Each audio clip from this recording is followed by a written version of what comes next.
Hello दोस्तों, स्वागत है आप सबों का।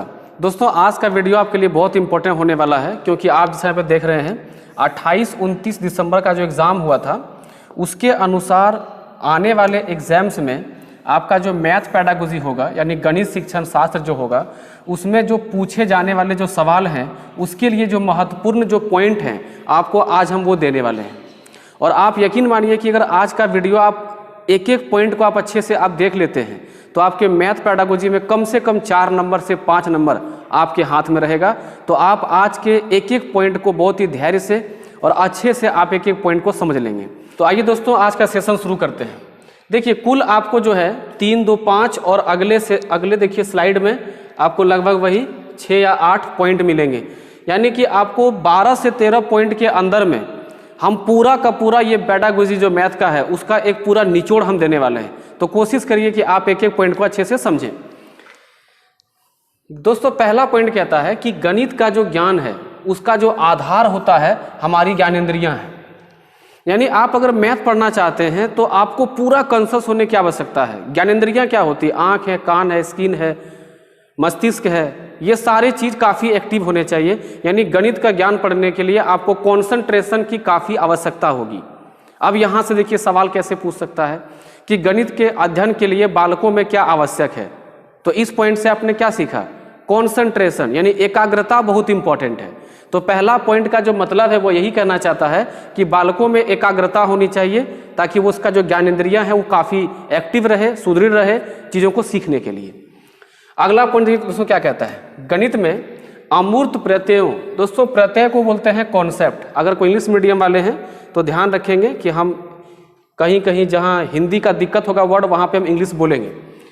गणित में अमूर्त, दोस्तों अमूर्त होता है इनविजिबल। अमूर्त प्रत्ययों को मूर्त रूप में यानी विजिबल रूप में परिवर्तित किया जाता है, साथ ही व्याख्या भी की जाती है। दोस्तों व्याख्या मतलब होता है एक्सप्लेनेशन यानी कि डिस्क्राइब करना। तो गणित में जितने भी प्रत्यय हैं दोस्तों वो कैसा है? अमूर्त है। पता नहीं इस पॉइंट से कितनी बार और कितने सवाल पूछे गए टेट में, यूपी टेट में, सी टेट में, रीट में, भरमार क्वेश्चन है कि गणित की प्रकृति कैसा है। तो वही गणित की प्रकृति अमूर्त है। गणित में जितने भी अवधारणाएं हैं, सिद्धांत हैं या फॉर्मूला है वो किस रूप में है? अमूर्त रूप में है। हम लोग उसको क्या करते हैं? मूर्त रूप में यानी विजिबल रूप में बच्चों को दिखाते हैं। जैसे कि आप जोड़ की अवधारणा ही सिखा रहे हैं तो बच्चों को आप ठोस पदार्थों के माध्यम से सिखा रहे हैं, जैसे कि कांच की गोली से सिखा रहे हैं, ईंट से सिखा दे रहे हैं, लकड़ी के टुकड़े से सिखा दे रहे हैं। तो ये सब क्या दोस्तों? ये है मूर्त प्रत्यय है। और वहाँ किताब में क्या लिखा हुआ है? 4 + 4 = 8। ये जो फॉर्मूला है, ये जो सिद्धांत, जो तरीका है, ये दोस्तों क्या है? ये अमूर्त रूप में है। तो आपको ध्यान रखना है कि गणित का जो नेचर है दोस्तों वो कैसा है? अमूर्त है। अब देखिए इससे बालक में विकास कैसे होगा? अगर कोई अमूर्त चीज़ों को पढ़ने का या सीखने का क्षमता किसी बालक में अगर विकसित होगा तो बालक के अंदर में, जिसको आप बोलते हैं अमूर्त चिंतन, अंग्रेजी में दोस्तों क्या बोलते हैं? Spatial thinking. तो अमूर्त चिंतन का विकास होगा। और किसी भी बालक में बिना अमूर्त चिंतन के विकास हुए वो गणित को अच्छे से समझ नहीं सकता है। क्योंकि सबसे पहले आप क्या करते हैं कि गणित में जब सवाल पढ़ते हैं तो आप उस सवाल के पीछे के जो उसका जो पूरा सिनेरियो है, उस सवाल के पीछे के पूरा बैकग्राउंड को आप सोचते हैं कि सवाल में किस प्रकार से किस क्रम में घटनाएं हो रही हैं, तभी आप उस समस्या का समाधान कर सकते हैं। ठीक है दोस्तों, देखिए अगला पॉइंट क्या कहता है? गणित की अपनी भाषा है। बिल्कुल सही बात है। आप जितने भी विषय पढ़ें और गणित को एक अलग रखिए, गणित की भाषा ही अलग है। क्यों? क्योंकि गणित में देखिए क्या क्या है, उसमें काफ़ी अलग अलग पद होते हैं, टर्म्स होते हैं, जिसको बोलते हैं प्रत्यय यानी कि कॉन्सेप्ट होता है, सूत्र होता है, सिद्धांत होता है, संकेत यानी कि सिंबल होते हैं। तो गणित की भाषा ही बिल्कुल अलग है, उसमें बहुत भिन्न भिन्न प्रकार की चीज़ों का प्रयोग होता है। तो अगर आप बिल्कुल अलग चीज़ों को पढ़ने में सक्षम हो जाएंगे तो आपके अंदर में एक अलग तरह का विश्वास जगेगा, है ना। तो इसकी भाषा भी बिल्कुल अलग है। गणित में सब कुछ तर्कपूर्ण है। ये बहुत इंपॉर्टेंट पॉइंट है, ध्यान रखिएगा। आप जितने भी टेट वाले स्टूडेंट हैं, आप गणित को पढ़ते समय एक पॉइंट आप रट लिए हैं, क्या चीज़? तार्किक नहीं, और दैनिक जीवन से जुड़ा होना चाहिए। तो आज आप देखेंगे भाई कि तार्किक क्यों इंपॉर्टेंट है। देखिए अगर गणित में कहता है कि सब कुछ तर्कपूर्ण है, यानी मैथ में आप जिस भी अवधारणा को पढ़ेंगे, जिस प्रत्यय को पढ़ेंगे, जिस भी आप समस्या समाधान के चीज़ों को पढ़ेंगे, जो भी अधिगम करेंगे आप, जो भी लर्निंग होगी वो सब के सब दोस्तों क्या है? तर्कपूर्ण है। यानी किसी एक भी कॉन्सेप्ट के पीछे बिना तार्किक कोई चीज़ आपको नहीं सिखाया जाएगा। अगर आपको भिन्न ही सिखाया जाएगा तो भिन्न का तर्क क्या है वो भी आपको सिखाया जाएगा। इसका मतलब हुआ कि गणित अगर यदि तार्किक है तो इसको पढ़ने वाले बच्चे भी तार्किक होंगे। और सोचिए कि अगर एक ऐसा समाज का गठन हो जिसमें कि सब व्यक्ति तार्किक हो तो समाज कितना आगे बढ़ेगा, है ना, जो कि राष्ट्र के निर्माण के लिए कितना महत्वपूर्ण होगा। देखिए जो लक्ष्य है, लक्ष्य बहुत बड़ा है गणित पढ़ाने के पीछे, कि गणित पढ़ने से एक तार्किक बच्चे का विकास होगा, जो समाज में कोई भी काम करेगा, जीवन में कुछ भी काम करेगा तो वो तार्किक रूप से करेगा, और तार्किक रूप से करेगा तो वह चीज़ निश्चित रूप से वह सफल होगा, है ना दोस्तों। अगला कहता है कि गणित के अध्ययन से मस्तिष्क में तर्क करने की आदत स्थापित होती है। देखिए ये दोनों पॉइंट जुड़ा हुआ है, इसे दोनों पॉइंट को हम साथ में रखे हैं। अगर गणित में सब कुछ तर्कपूर्ण है तो जो बच्चा गणित को पढ़ेगा उसके मस्तिष्क में क्या हो जाएगी, देखिए तर्क करने की आदत, यानी एक ऐसा हैबिट जन्म लेगा उसके दिमाग में जो कि लॉजिकल थिंकिंग करेगा, जो लॉजिकल चीज़ों को सोचने का प्रयास करेगा, है ना दोस्तों। आइए बढ़ते हैं अगले पॉइंट में। अब देखिए इसमें कुल 7-8 पॉइंट हैं, और अगर इतना आप पढ़ लिए तो समझिए कि आप 2.5-3 पेज पूरा कंप्लीट कर चुके हैं, है ना। तो देखिए अभी जो हमारे पास समय रह गया टेट को लेकर के, वो चैप्टर्स को पढ़ने का नहीं, चैप्टर्स को रिवाइज कैसे करना है वो करवाने का जरूरी है। तो हम प्रयास कर रहे हैं कि अभी आने वाले जो एग्जाम है आपका 8-9 से जो शुरू होने वाली है, उससे पहले कुछ इंपॉर्टेंट टॉपिक आपको रिवाइज करवा दें बढ़िया से। अगला ये कहता है कि गणित के ज्ञान का आधार निश्चित है, विश्वसनीय है।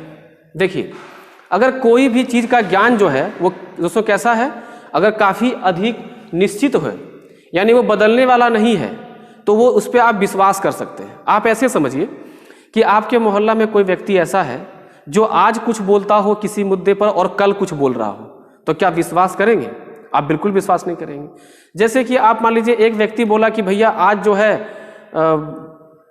यह व्यक्ति अच्छा काम कर रहा है, एक्स जो व्यक्ति वो अच्छा काम कर रहा है, और कल बोला कि नहीं वो जो काम किया था वो काम गलत है। यानी एक ही काम के लिए किसी व्यक्ति का 2-3 राय आ रहा है आपके सामने, तो उस पर आप विश्वास नहीं कर सकते। लेकिन गणित का जो ज्ञान दोस्तों वो क्या है, निश्चित है। अगर हम लोग 2 जोड़ 2 4 पढ़े हैं तो हमारे जो पूर्वज भी हैं वो भी 2 जोड़ 2 4 ही पढ़े थे, और हमारे आने वाले जो पीढ़ी है वो भी 2 जोड़ 2 4 ही पढ़ेंगे। यानी इसका जो ज्ञान है दोस्तों वो क्या है, निश्चित है। तो निश्चित चीज़ों पे विश्वास करना बनता है और बालक आसानी से विश्वास कर सकता है ना। देखिए आप एक चीज़ गौर करते हुए कि जो बालक होते हैं वो अपने टीचर पे काफ़ी भरोसा करते हैं।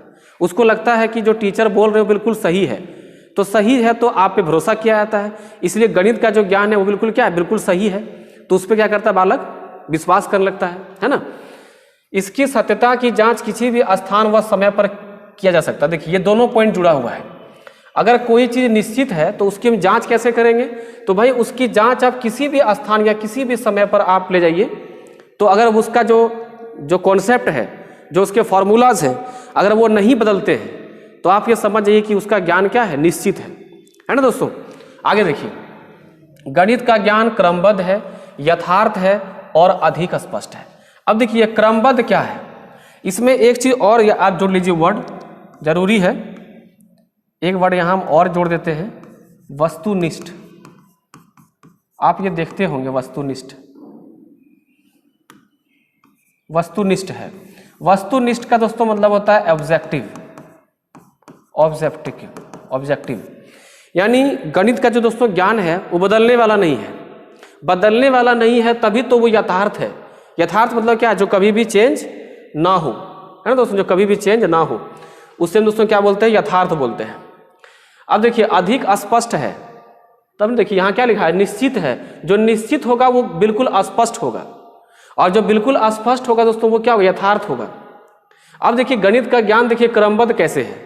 आप जब किसी बच्चे को पढ़ाते हैं तो सबसे पहले उसका पहला स्टेप कुछ सीखने का होता है। जैसे आप पहले अंक को सिखाते हैं, फिर संख्याओं को सिखाते हैं, फिर गिनती सिखाते हैं, 1 अंक का गिनती, 2 अंक का गिनती, 3 अंक का गिनती।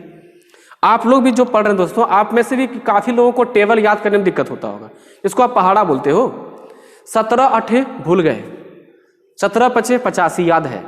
2 अंक तक काउंटिंग, गुना, जोड़ बड़ा आसान लगता है, लेकिन 3 अंक का मुश्किल होता है। तो क्या करें, पहले 3 अंक ही पढ़ लें? नहीं ना, ऐसा तो होगा नहीं। तो क्या करना होता है, क्रमबद्ध तरीके से पढ़ना होता है। जैसे कि आप एक एनसीईआरटी का सवाल पढ़ते होंगे कि भाई एनसीईआरटी कहता है क्लास 3 का बच्चा जो है वो भिन्न की अवधारणा नहीं सीख सकता, अब मान लीजिए कि अगर 3 क्लास का बच्चा अवधारणा नहीं सीख सकता भिन्न का, और आप उसको 1 में ही सिखा रहे हो, क्या बालक सीख पाएगा? कभी नहीं सीख पाएगा। तो ये आपको क्रमबद्धता पता होनी चाहिए कि किस क्रम से हमको पढ़ाना है।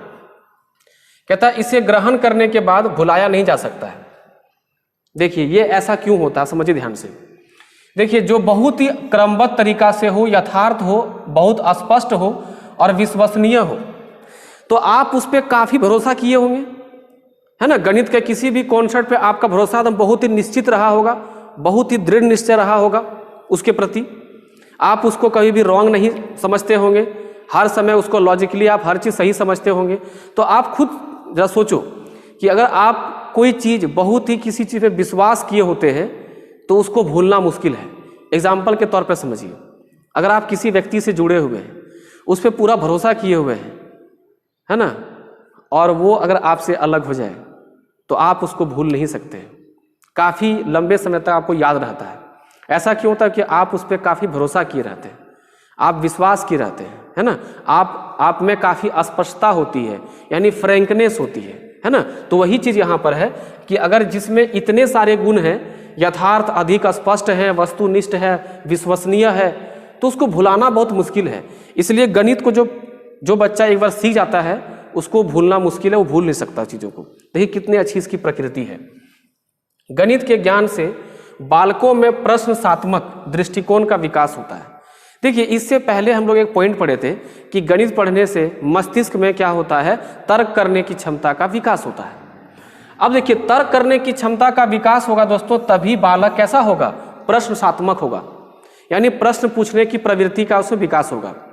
आप देखते हो कि कई ऐसे बालक हैं जो कि प्रश्नात्मक दृष्टिकोण वाले बालक होते हैं, हमेशा आपसे प्रश्न पूछते रहते हैं। क्लास में भी देखते हैं हम लोग कि कुछ बच्चे अच्छा क्वेश्चंस करते हैं, काफ़ी सारे क्वेश्चंस पूछते हैं, जहां डाउट है वहाँ पूछते हैं, या फिर अवधारणा पढ़ने के बाद भी कुछ नई चीज़ को जानने का प्रयत्न करते हैं, सीखने का प्रयास करते हैं। लेकिन कुछ बच्चे ऐसे होते हैं जो बिल्कुल ही नहीं बोलते हैं। तो कहीं न कहीं ये प्रश्नात्मक दृष्टिकोण जो है, इसको विकसित करने के लिए गणित को पढ़ाना बहुत जरूरी है। और जब तक कोई एक व्यक्ति या कोई बालक प्रश्नात्मक दृष्टिकोण अगर नहीं उसके अंदर पैदा होती है, तो वह एक अच्छा मानव या एक विकसित मानव नहीं कह सकता, यानी वो नहीं बन सकता, है ना दोस्तों। अगला पॉइंट देखिए, वैज्ञानिक दृष्टिकोण विकसित होता है। अब देखिए ये कैसे होता है। गणित में क्या है कि जब आप प्रश्नात्मक जब आपका दृष्टिकोण होगा तो आप प्रश्न कभी दूसरों से भी पूछेंगे, कभी खुद से भी पूछेंगे, कभी प्रकृति से भी पूछेंगे। और ऐसी स्थिति में क्या होगा कि आप नई नई चीज़ों का खोज करने का प्रयास करेंगे। जब आप लॉजिकल होंगे तभी आप नई चीज़ों की खोज करने का प्रयास करेंगे, और वही दृष्टिकोण दोस्तों क्या होता है, वैज्ञानिक दृष्टिकोण। अब आप कहें कि सर क्लास 1, 2, 3 का बच्चा वैज्ञानिक दृष्टिकोण वाला कैसे होगा, उतना छोटा छोटा बच्चा। आप कई बार न्यूज़ सुनते हैं कि क्लास 5 या 4 का 3 का बच्चा रोबोट बना दिया या कोई मशीन बना दिया, वो कैसे हुआ?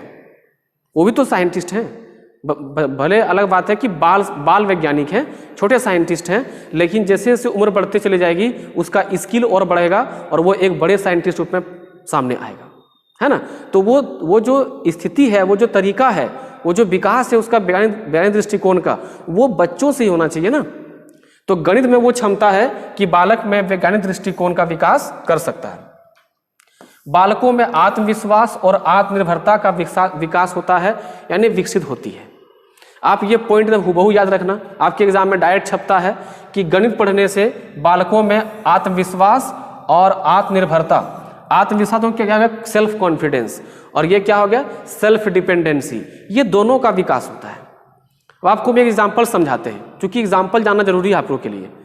देखिए आप जब कभी पढ़ने बैठते होंगे, आपसे हम चर्चा करते हैं, आप बच्चों को अपने जगह पर रख के देखिएगा, ठीक है। जब आप क्वेश्चन बनाने बैठते हैं मैथ का, अगर आपसे 1-2 क्वेश्चन बन रहा हो लगातार, तो आपको आगे पढ़ने में काफ़ी मज़ा आता है। अगर आप अवधारणा को समझे हैं तभी ना आप उसको बना पाओगे। तो अगर आपको किसी भी चीज़ के पीछे अगर आपका पूरा कॉन्सेप्ट क्लियर रहे, आप समस्याओं को हल कर पा रहे हैं, तो यह एक तरह से एक ऐसा मानसिक वृद्धि करता है, एक मानसिक ऐसी स्थिति पैदा करता है कि वह बच्चे को अपने ऊपर इतना विश्वास होता है कि हम किसी भी समस्या को सॉल्व कर सकते हैं। वरना आप देखिए कि आप में से जो भी लोग गणित में पढ़ने में बहुत अच्छे हैं, आप किसी भी समस्या से भागते नहीं होंगे, आप उससे भिड़ने का प्रयास करते होंगे ताकि हम समस्या को सुलझा सकें। है ना। तो ये समस्या को सुलझाने का जो आपको जो आगे बढ़ने का जो शक्ति मिलता है वो किससे मिलता है? आत्मविश्वास से। और जब आप उस समस्या को सॉल्व कर लेते हैं तो वो दोस्तों क्या होता है कि वो आत्मनिर्भरता को बढ़ाती है। यानी आप किसी और पे डिपेंड होने से अच्छा है कि आप खुद पे डिपेंड होना सीखने लगते हैं, है ना। कितनी अच्छी बात है। और ये क्यों इंपॉर्टेंट है मैथ पैडागोजी, आप देख पा रहे हैं इतने सारे पॉइंट को समझने के बाद। अगला क्या था कि गणित के ज्ञान का प्रयोग विज्ञान की विभिन्न शाखाओं में होती है। देखिए विज्ञान की जितने भी शाखाएं हैं दोस्तों, चाहे वो केमिस्ट्री हो, फिजिक्स हो, चाहे वो ज्योग्राफी हो, होम साइंस हो, सोशल साइंस हो, इन सारी चीज़ों के लॉजिकल चीज़ को समझने के लिए बेहद ज़रूरी है कि पहले आप लॉजिकल हो। और आप लॉजिकल कैसे होंगे? जब तक आप गणित पढ़ेंगे नहीं। तो गणित पढ़ने से आप क्या होंगे? लॉजिकल होंगे, जिससे आप गणित के विभिन्न शाखाओं को, अलग अलग ब्रांचेस को पढ़ने में आपको सहायता मिलेगी। तो इतने सारे पॉइंट अगर आप अच्छे से पकड़ में रखते हैं तो आप ये मान के चलिए कि आपके एग्जाम में 4 से 5 क्वेश्चन आपके हाथ में है।